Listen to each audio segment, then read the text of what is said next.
Welcome to the Captain Bagrat podcast, where we're on a mission to fight boring news about Asia and Australia. You know, it's a tough job, but somebody's got to do it with a finger on the Asianish pulse.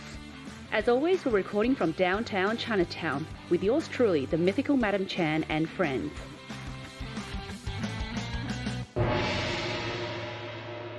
Ohio gozaimasu, Oppa Adam. Hello, Madam Chan.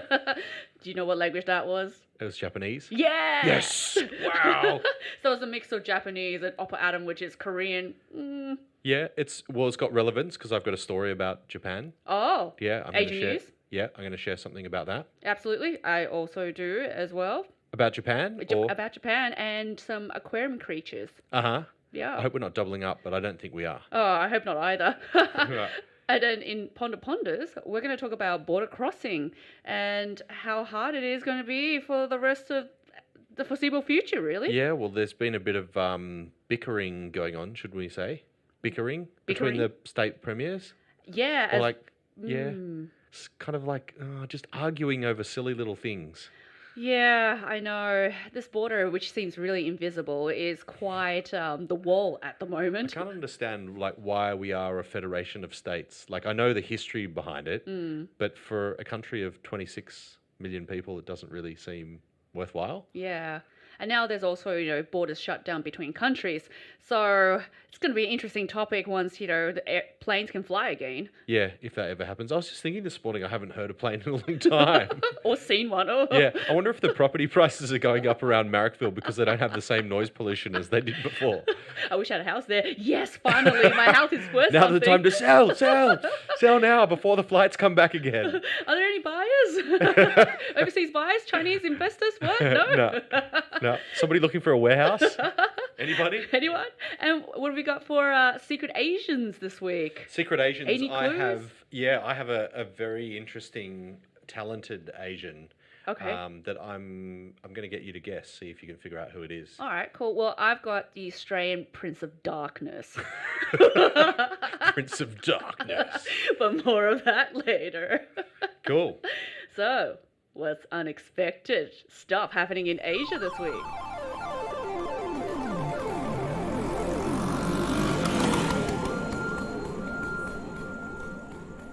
All right, you want me to go first? Oh, yeah, go for it. All right. So this is a great one. It's about Japan. No, this is not the Japan one. Oh, Not okay. yet. This one, we're going to start. I've got to keep it on theme. You always tell me that your other co-host talks too much about North Korea. God, not but I've got a North Korea one, which is a little bit old, but it doesn't matter. It's still quite funny. All right, hit me. So North Korea has constructed a new basketball court outside the Imperial Palace. What aren't they constructing these days? And, infrastructure is the key to rebuilding economies, building new stuff. Creating jobs, yeah. Unless you're in New South Wales, and then we don't want to do that anymore because we need to give some more money to the nurses. Healthcare workers, everyone in there. Yeah. So anyway, in Pyongyang, in the capital, apparently they're hinting possibly to their next leader, who obviously there's been some rumours around the health of Kim Jong-un. But he's alive though, isn't he? Well, apparently he's alive, but there's still a lot of controversy because a lot of people are seeing photos and saying, hey, no, that's not him. Look, his teeth are different. It's a stunt double. He's got different ears. His eyebrows look different or his teeth look different. This is such a senile Team America. Oh, it's controversy, big time. So potentially he may have some problems, he may not be around, or he may have his stunt double kind of being the puppet. Being the puppet and showing, keeping up public appearances. Anyway, so apparently this building the basketball court is possibly a hint to his successor, a very good friend of his, Dennis Rodman. Oh, he loves basketball. Yeah, and they hang out a lot, right? Apparently Dennis Rodman's done more for diplomacy between North Korea and the US than any other leader has ever done in the history of all time. But apparently he's also got the endorsement of the Don. Oh, really? Big Donald Trump said... So Trump is trumpeting... Trump is trumpeting someone other than himself for a change. For achieving something with North Korea. And so Trump gives his full endorsement to Dennis Rodman, and he says, quote, he works great under pressure. And we've seen that in his games with Detroit and Chicago, obviously his basketball prowess. Yeah, that's right. And hopefully he can take North Korea to glory as well. And he likes me. In fact, he thinks that I'm smart, which is the right way to think. It makes him better than anyone else that has ever been considered. Boom, slam dunk. Yeah, bang, slam dunk. There you go. Full endorsement from the Don himself. So I'm guessing this new Kim Jong is a little bit shorter, taller. He or- looks very, very similar. I think the key distinguishing features are probably his ears Yeah. and his teeth. Has Dennis Rodman been missing as well now? I haven't heard much from Dennis Rodman Because he lately. could be the new puppet then. Yeah, maybe need to jump into the Twitter sphere and sort of Yeah. find out what the latest is about that. Broke his ankle. couldn't handle like watching Magic Johnson rise to new heights on Netflix and Because instead, I'm just going to become the leader of North Korea and take over the world. yeah. Perfect way. Well, Done. staying in the peninsula, I've decided to go with Japan. Okay. So I've taken your thunder now. Yeah. So Sumida Aquarium in Tokyo, they had to shut down because of the coronavirus, Sure. and since March. Yeah. And during that isolation period, 300 of their residents, known as the spotted garden eels, just decided to go in hiding. Like hibernation. Hibernation, yeah. So you've got water, and then down the bottom, obviously, you've got gravel or stones or Yeah. whatever habitat that they're used to. Yeah. So now instead, science staff goes in to monitor their health. They don't even pop their heads out anymore. They just go into Really? hibernation, where stuff you humans, we're gonna have some peace and quiet and do some sleeping. Maybe they've got depression from being like homebound for too long. Yeah. And they've got like mental health issues and they need some therapy. And then you can see some happy faces. Yeah. Yeah. So. But you can imagine like being stuck in an aquarium, with I Glass. don't know how in Japan, I don't know how many hundreds of thousands of people go through that aquarium every day with people like tapping on the glass and like setting Yeah. off the flash photos. Oh, that would be and, so annoying. yeah. It's like our office here. Imagine if you and I were like aquarium animals, and then it these is people. a bit like a goldfish bowl sometimes when people come and blow like Oh, actually, we've goldfish had onto the windows when you're trying to record. a blowfish called Jason. And so, to counter this sort of antisocial behavior, the aquarium set up a 3-day emergency event. So, Wow. I know. So early in May, they sent out Twitter. They sent out invitations by email to all of their visitors to say, "Hey, on these 3 days, we want you to call in and be live to acclimatize these eels back to human faces again." Like a video conference. Yeah, so they had like a million people calling in, and they had like tablets, right along the actual glass. So you can imagine sitting here in this Yeah. fishbowl, and then there's Yeah. these massive tablets, and then people's faces popping up and down. Right. Just to re-stimulate the growth of these like little eels again. That's right. Come out of your home. Nothing to be afraid of here. That's right. Get used to these faces. Yeah. All these prying eyes. Yeah, I feel sorry for them. They're probably like, look, I'm trying to actually, get some sleeping happening because I haven't had sleep for a while. Yeah. You're Get a couple human. of strobe lights set up to like mimic the flashes and stuff like that. Exactly. Yeah, and so that was attended by 2 million live viewers. Wow. I'm so sad I missed out. Wow, I didn't hear about this. I wish I had of. Same. So I've got some more Japanese kind of themed news. Yes, And Japanese. like, Zoom is kind of the thing to do now, and people want to stay connected. And actually, like the usage of social media and stuff has just gone through the roof. Like people have more time. Great for platforms like Netflix and TikTok and Facebook and Instagram and all these other things that you can do to sort of take Keep busy. take your mind away from the realities of life. But anyway, there's an onsen in the Hyogo prefecture in Japan. It's called the Ariyama onsen. What's an And onsen? like the heated pool things, like Oh, natural pool. the natural what do you call it, spring water, and Okay. it comes out like it's warm water, and you can have these baths in it. But it's Oh. really rich in minerals and stuff, so it's really good for your body. And Is it inside or outside? they tend to be a bit of both, Okay. like part indoor for the change rooms and stuff, and then most of them are outdoor. And it's quite a cool little place that you can go and relax, and sort of like a big spa bath. But Okay. usually they segregate by sex. And you go in there, you take all your clothes off, and you sit in this water for like 20 all your minutes, clothes half an off, hour okay. or whatever. And the minerals and the temperature of the water and stuff is supposed to be really good for vitalizing your immune system and getting your circulation working well and all this Flushing sort of out their stuff. toxins and things like that. Getting rid of all that bad sort of stuff. Great after you've ever been like skiing or snowboarding for a day and you're sore and like your Yeah. muscles are a bit tired or whatever. Go and have an onsen at the end of the day. It's just the best feeling. I remember a slight detour, but I remember sitting in one of these in God, what was it called? Niseko, where all the Aussies go in Japan, and we had. I'd been snowboarding all day and was like sore and achy and stuff, and I had this onsen afterwards and was sitting outside, and it's like everything's covered in snow, so it's really quiet. Yeah. And then it started snowing, and it was just the most amazing feeling. So would you say the experience is better than a sauna, which is mostly steam? Yeah, it's still hot, and Yeah. it's kind of, but your body feels a bit more heavy, like it's like having a really hot bath basically, but it's got all those mineral benefits as well. Anyway, long story short, this place can't operate because of the restrictions and Obvious. stuff. So and they usually find themselves to be incredibly popular with Chinese and Korean visitors. So they've got no visitors at the moment. Their doors are closed. They can't operate. So they've started doing virtual reality videos, and they've put these series of videos on YouTube with some music and bits and pieces. So you actually sit there and it's as if you're in the onsen. So maybe you can run yourself a really hot bath, put the laptop at the end of the thing and just sort of imagine, close your eyes or just watch the screen and imagine that you're in this Japanese onsen.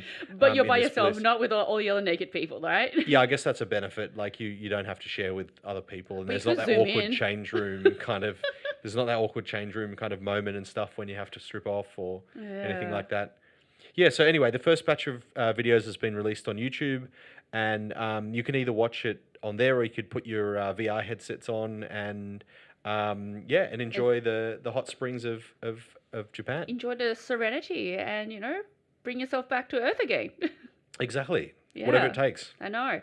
Well, for this week, with all this, ISO going on, I was pondering, how strict will border security be from now on?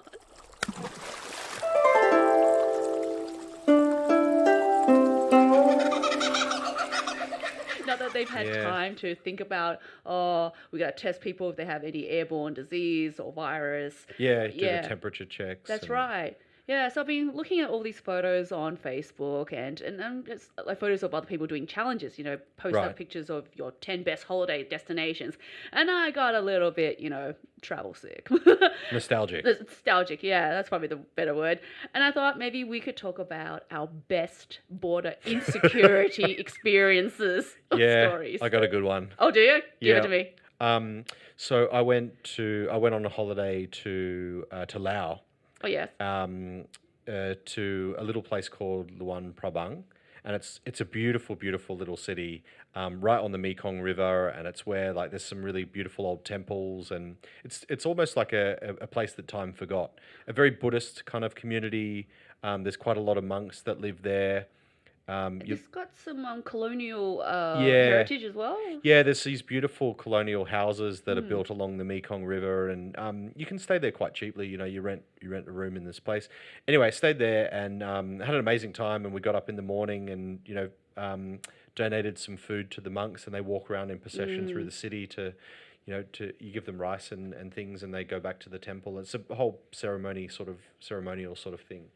Anyway. So this border crossing that we did was then to go into Thailand. So from Luang Prabang, we were going to get a slow boat going against the Mekong for 2 days to get up to Chiang Rai to then go into Thailand. And it's a beautiful trip. Like it's basically through the wilderness and rainforests, and farmers are like taking their cattle down to the river to feed and. And the what? They should VR this visual, like virtual reality it. You could virtual reality it, I guess. What's the plural? How would you turn that into an adjective? I don't know. I'm terrible at English. You should just VR it. Just VR it. Yeah. Anyway, so to do this border crossing, the Mekong River is the actual border between Laos and Thailand. And so 2 days on this boat, right? And they're long boats with this huge diesel kind of truck engine in the back. And I didn't know how long the trip was. I knew it was going to be a couple of days. I didn't know how long we were going to be on the river. Yep. So I decided to go to the local market and just to buy like a little sandwich thing to take with me in case I got hungry or whatever. Because chances are I might not stop for lunch. You don't know. You never know. In the middle of the jungle, Asia time. whatever. Yeah. So anyway, I bought this sort of ham and salad sandwich or whatever, and I saved that, and it was a beautiful trip. Like, read a book, was really in the zone, relaxed, whatever. Decided to eat this sandwich, and like about 2 bites into, it, I was like, something's not right with that, and I was like, Oh no. doesn't feel good. And then, lo and behold, like within an hour, I had the most horrible food poisoning you can imagine. But the worst thing is, we're on this little skinny longboat thing, and the toilet is in the engine room next to this 12-cylinder screaming diesel engine that's like, actually painful to even go close to. No toilet paper, no privacy. You're just in the middle of this open engine room. It was horrible. So I went in there and I was like, oh no, I think I'm going to have an accident. And I had to run back to my seat, grab my headphones to put them on, because it was like painfully unbearable to be able to sit next to this engine and sort of squat. The doof music from a nightclub. No, it was like, I think my eardrums are going to melt if I have to stay in here longer than 35 seconds.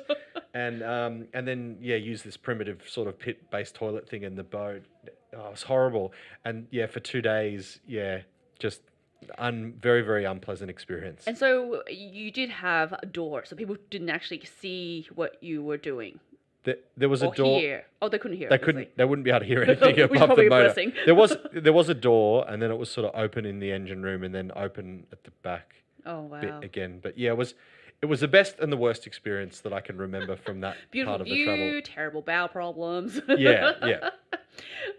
So going from Thailand, I have a story from Thailand to Cambodia crossing. This is a border crossing story. This is a border crossing story, yes.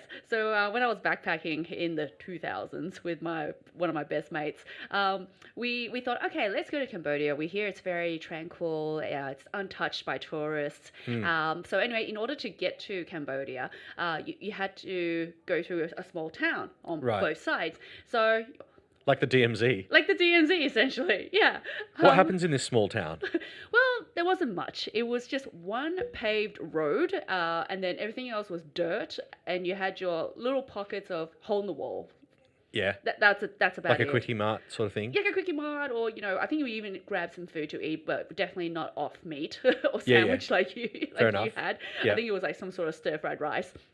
Anyway, so, you do your usual thing. You go to the border crossing official on the Thailand side, do all that stuff. Yeah. And then once we crossed over, it was just a mile of concrete. There was concrete everywhere. Fresh, beautiful concrete. I could even smell it. Oh, like fresh. That fresh. Yeah, because they had buildings. Once you go in there, you could see like buildings that look like an institution. Yeah. It was brand new. You can tell the difference between like a shack on the other side versus So now you're in Cambodia? No. We were in the DMZ. Oh, you're still in the DMZ? So crossing over. Yeah. So as we were crossing over, we noticed the word casino. Really? I know. Wow. So I'm not going to guess it's not a casino because it says casino. So I'm guessing that's where they have gambling. Wow. Yeah, in between. And this is on the DMZ. It's in the DMZ, but is it? Yeah, between the two posts. Right. Yeah. So it's kind of like no man's land. Exactly, where you can do whatever you want. It's like going into international waters on a boat, and you can gamble, you can do whatever you like. International borders, exactly. Yeah. So like maybe maybe gambling was frowned upon in both countries. Yeah. But they found a loophole in the middle. Yeah, we'll just build it between, and it sits in this DMZ zone. Exactly. We'll share the revenue. Everyone's happy. Yeah, nobody has to know about it, I guess. It's a tax write-off. Yeah. Woo! Anyway, so then once we, got into Cambodia, it was like exactly the same. Dirt everywhere and one single road. Wow. So random. I got my pretty stamp. That's all I needed. Yeah, you should have gone to the casino. But hey, which currency do they pay out in? Probably US. Yeah, crisp, clean US dollars. Worth a lot more and much stabler. Yeah. Oh, you just reminded me of another story when you mentioned US dollars. All right, so when I was in Borneo, which is an island, but it is actually owned by 3 countries, if that makes sense. Yeah. So it's got Malaysia, Brunei, and Indonesia. Okay. On the same island. So once you cross over... 3 countries, 1 island. That's right. Yeah. Bit of a threesome, right? So when you cross over to the other side... It's not going to end well. The country is still intact, I think. The island is still intact for now. Only because they got shitloads of oil. Yeah, that's for sure. That's where they made their millions and gazillions. So when you cross over, obviously you have to get a stamp. So as you go through the normal process. Yeah. I had been mountain climbing with an infected foot, which I got from mainland Malaysia from a rusty anklet. Oh no! Yeah, it was disgusting. There was pus coming out. There were 2 bits on my ankle. Seriously, it was not a sight that you want to see anyone with. Oh, that's horrible. I know. So obviously, dirty backpacker. I literally was a dirty backpacker. In flip flops and with a backpack, looking with terrible sea hair as well. Yeah. So there I was trying to cross over from the Malaysia side to Brunei, limping, of course. You just reminded me of a story. I do have another border crossing story. Oh, do you? Yeah. I'll finish this off anyway. Yeah. So when I got to the Brunei side, I was like, the guy goes, "Oh yeah, so we only accept US dollars or Malaysian currency." Ba-bow. I know, ringgits. Or Brunei, obviously. And I looked in my wallet. I didn't have enough Malaysian. I didn't have US at all. I only had Australian, like $20. A crusty $5 note. No, $20. I had $20, but they were like, nah. You got to go and get some money. Your money no good here. No good at all. So come in the office. Let's process your visa and talk about how we're going to proceed. Yeah. I know. So they're very relaxed, very chilled. And anyway, so he saw my situation and going, okay, how about this? You just go onto our side, Brunei. Leave your passport behind though. Take your credit card and draw some money out and then come back. Online? So then he said to me, how about this? You keep your passport here but you can take your credit card and go across the line to the ATM and draw some money and then come back again. Okay. And I said, okay, why not? That's cool. Like, I don't have a visa to go into your country, but sure, I'll just cross over. Yeah. Obviously, they saw the condition I was in and that this chick, she ain't going far at all. Yeah. Oh, wow. I know. So I limped over, drew the money out, and then I thought, maybe I could make my escape. No, I didn't. But they did have your passport. That's very true. I did think of that. And you had a manky leg. I was not going to go very far at all. I don't think anybody wanted to take me in their taxi either. So I went back. Dirty backpacker. Exactly. Paid for my visa and they just went, You were grounded through. Yeah, going through. No questions about the gangrene or anything like that? No. I think they just thought she was quite entertaining for today. That's probably what it was. Highlight of that dude's day. Exactly. You when you were telling me that story, you reminded me of another border crossing story, and I was on a diving trip down in Malaysia. Yeah. And to get to this island, we're going to a place called Marble Island, which is really beautiful, and they've got like these incredible like rock walls that like go 300 meters deep. Yeah. And beautiful fish and all this sort of stuff. Anyway, we went there, and at the airport, we were robbed, but we didn't know. We got in quite late. We were tired. Yeah. Somebody stole one of our little bags, and it had our passports and wallets in it. And so we end up in this shithole town in Malaysia called Semporna without a passport. And we speak to the police. They're not interested. We go back to the airport. We talk to the taxi driver company, the company that we went with. Nobody seems to know anything about it. And we ended up having to go to this little office, like a local immigration office, to be able to go back to Kuala Lumpur to then get an emergency passport. So we needed to get some sort of special exemption or something to be able to fly back to KL. And so we rock up to this office and we get there, and I kid you not, there's probably about maybe 150 Malaysians and Filipinos, because apparently this is the way to get into the mainland. So they all come here, like they come across on boats, go to this little visa office in Semporna, and then go into Kuala Lumpur, and then that's their access into Malaysia and Singapore to get work and stuff. With a visa and a passport? Usually with some sort of letter or whatever. So we Identity, spent like 6 hours in this place, like the two white people like stuck in this Oh no. in this local visa office to officially get the piece of paper, and then to be able to fly back to KL to get the emergency Aussie passport. It was a horrible, Oh, can you horrible imagine? experience. I would be so anxious, going and frustrated, going, "Oh my god, I don't have my passport. Who's Yeah. stolen it? Who's what they're doing to it or Well, with it?" what was worse is like the police didn't really seem to know anything, but were like a little bit vague. And then I think we were confronted by the person who had our passports because I remember like standing out on the street and like this taxi like drove past really slowly and was like the guy Oh, was like kind of staring at us and I was like, oh, I reckon he's got our passports and like he's a mate of the other guy that drove us before or oh. whatever. But yeah, it was a horrible feeling. Yeah, but I'm so glad you're here today. So Live to tell the tale. live to tell, exactly, Yeah, and more possibly. Yeah. yeah. Well, it seems like you and I have got some more stories about border insecurity crossings. True. Yeah. I've got ones about guns, so that's going to be interesting. Okay, save that one for another So time. definitely save another time. Okay. Excellent. So, who have you got for Secret Asian? What's the password? Captain Bagrat. Come in. All right. So I'm going to mix it up a little bit, and rather than tell you who this person is and just sort of like kind of go from there, I want to run it like a bit of a quiz. A game show. I'm You reckon so you can do excited. this? Yeah. You got your buzzer ready? Oh, yeah. I am just going to smash my fist on the table.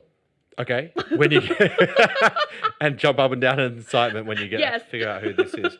All right. So I'm going to read out some clues and then see how long it takes you to figure out who All this right. secret Hit Asian me. is. Okay. All right. So this person completed a Master of Arts at Griffith University. Okay, keep going. This person is a trained opera singer. Kate Sobrano. Negative. Oh, This person had a short career as a gospel singer performing at Christian youth camps. Whoopi Goldberg. No, this is like secret Asian. Oh, Sister Act. Anyway. Yeah, okay, all right. This person is a multi-instrumentalist, but never sang at school. All right, keep going. I have nothing. Okay. In 2014, this person signed with fashion label Alana Hill. Is So that for an American brand? endorsement, like they're a fashion brand. They do like clothes and stuff. Somebody trendy. Maybe Jessica Malboy? Not Jessica Malboy. Okay, all right. I'm going to keep going. All right. This person has been an ambassador for Priceline. I'm seriously not a girl. I don't go by making makeup. This person is a regular at Sydney's Carols in the Domain.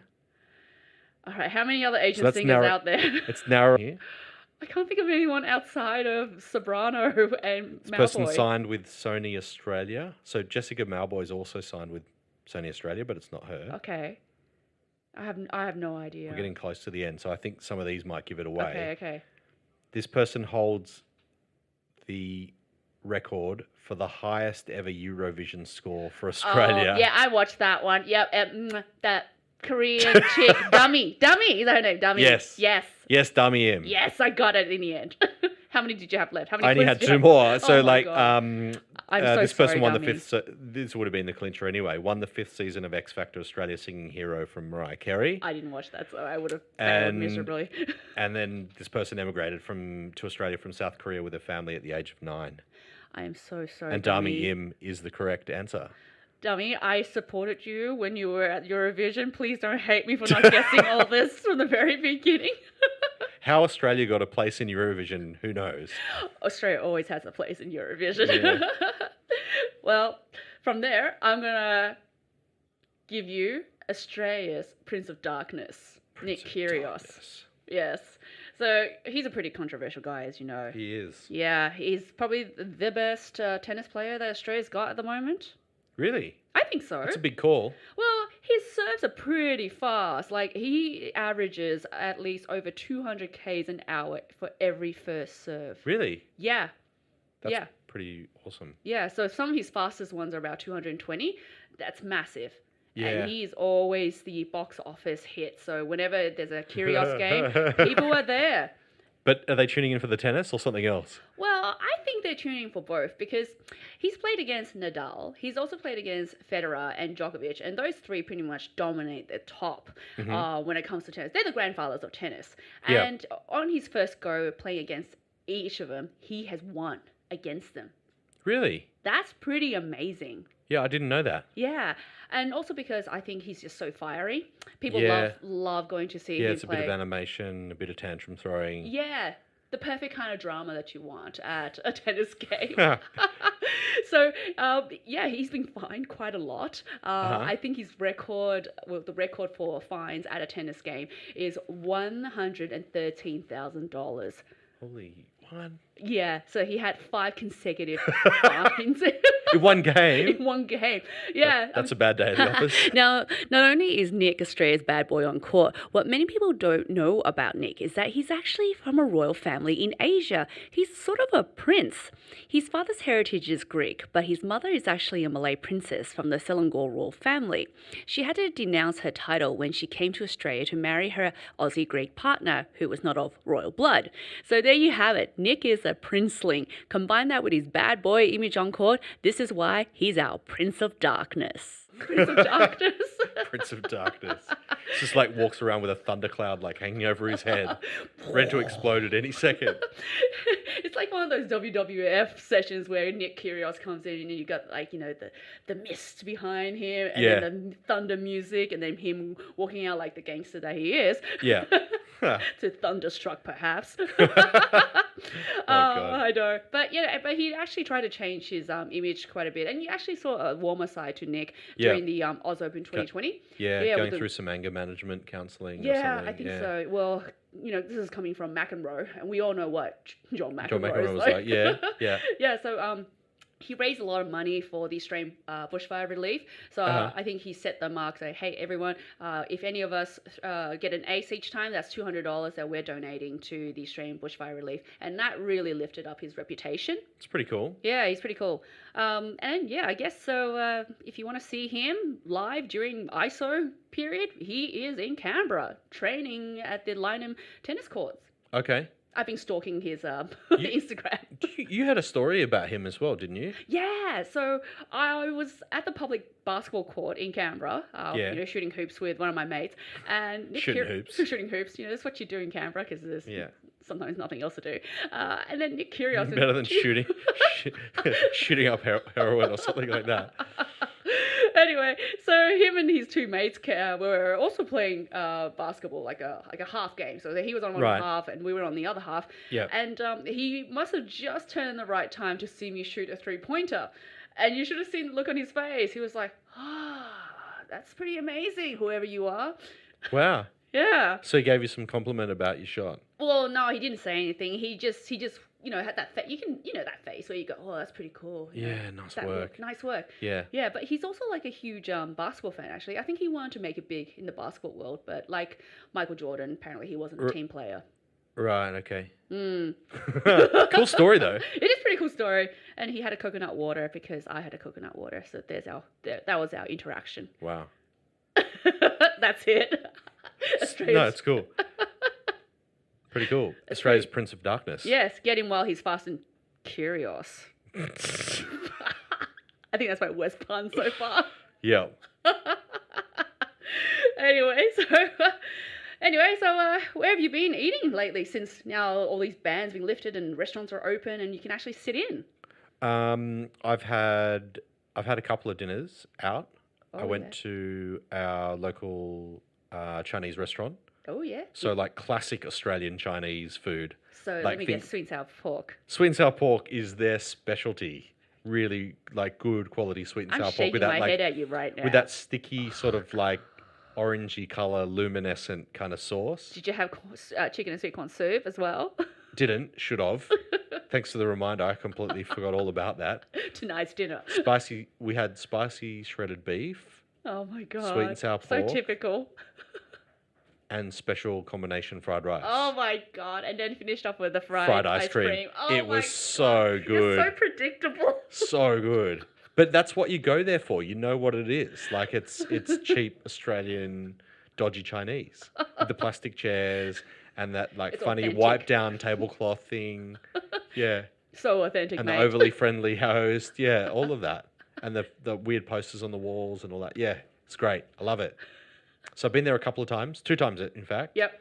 and then also just the local Vietnamese restaurant because I felt sorry for them because they didn't have any customers.